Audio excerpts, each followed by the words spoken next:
0.50. We've been asked for the restoring force, and we know that our restoring force is the mass equals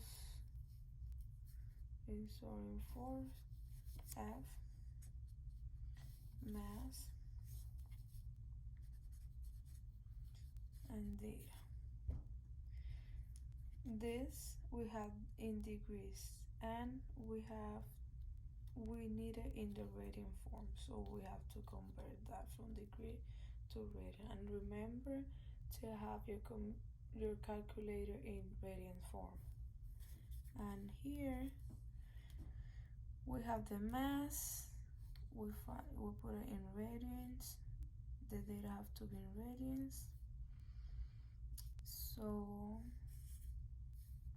we got 2.39. That's restoring force. In part B, we've been asked for the period. Remember that period is the T,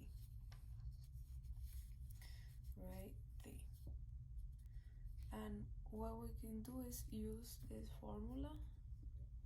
You can't see it, but I wrote it right here. The omega that includes the T, which is period, gravity, length, for frequency, but what we have is the gravity, the length, which is this one, and we don't have the frequency, so we eliminate this part, and we don't have the omega, so we work with this relationship. So what we can do to have the T at the top is flip both sides. That's what I did right here. And then we pass this side, multiplying to the other side because it's dividing, and I got 1. That's my period. Here, like I said at the beginning,